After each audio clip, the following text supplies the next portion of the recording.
Bismillahirrahmanirrahim. Assalamualaikum warahmatullahi wabarakatuh. Jamaah sholat Idul Fitri 2022 rahimatumullah.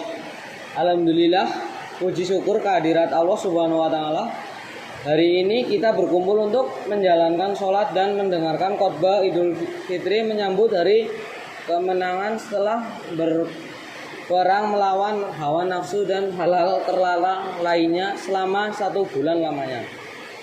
Karena di hari yang fitri ini kita juga sepatutnya berbahagia karena di samping telah berhasil menambah pundi-pundi pahala di bulan Ramadan. Insya Allah dosa-dosa kita juga diampuni oleh Allah Subhanahu wa taala.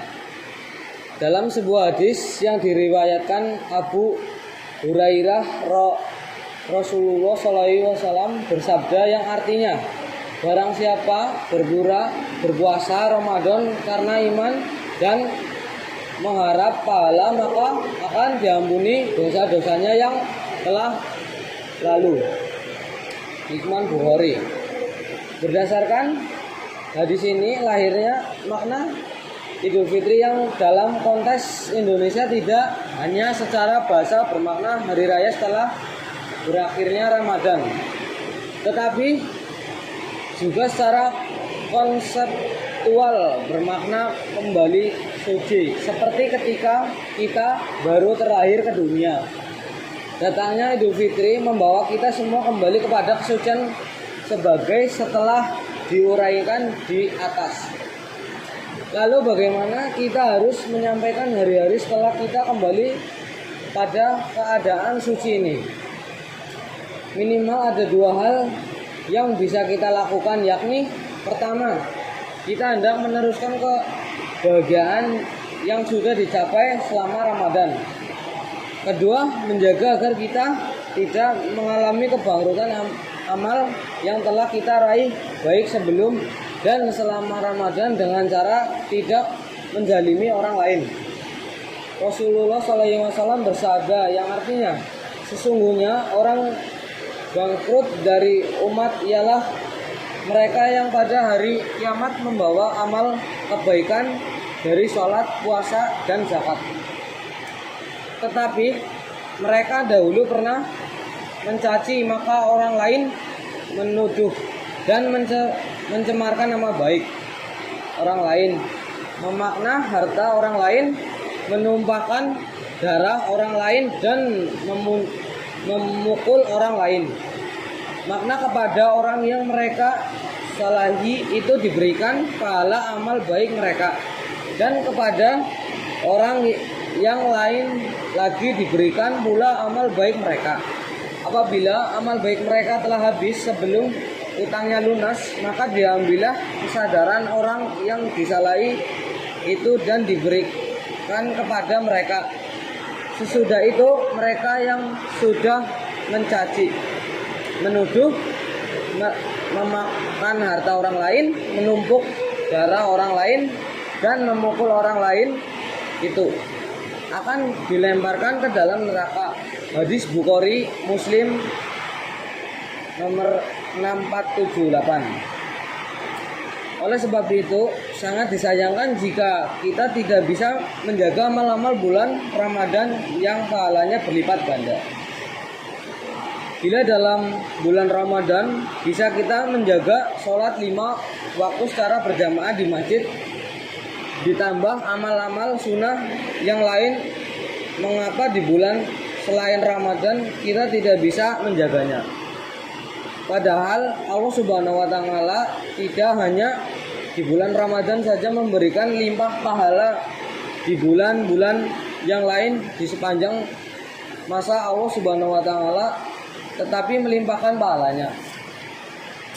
Sebagai muslim beriman yang diseru untuk melaksanakan puasa dengan tujuan akhir supaya menjadi orang yang bertakwa, sudah seharusnya pula kita menjaga keistiqamahan dan melaksanakannya amal ibadah. Hadirin ma'asyir muslimat rahmatullah.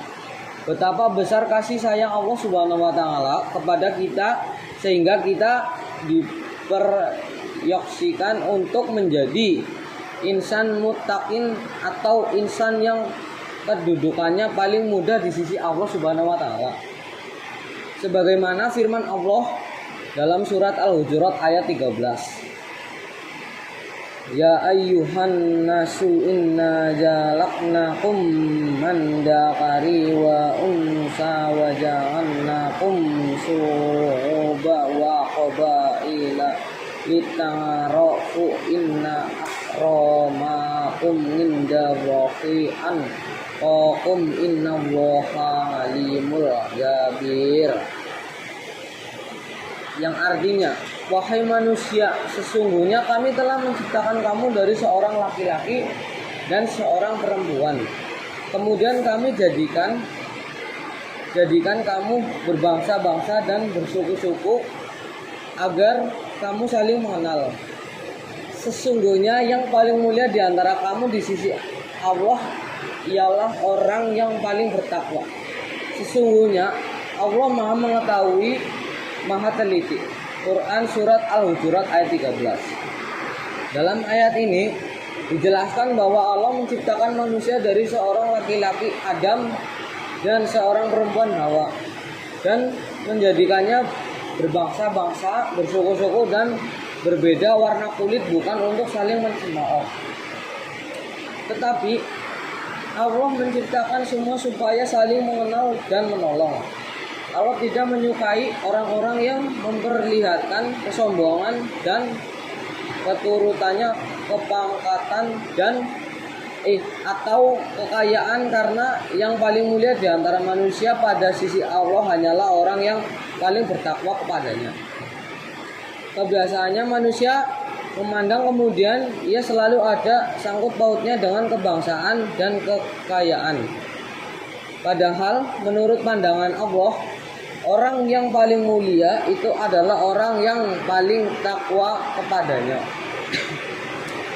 Kemuliaan orang yang bertakwa tidak hanya di dunia, namun lebih penting lagi kemuliaan di akhirat kelak.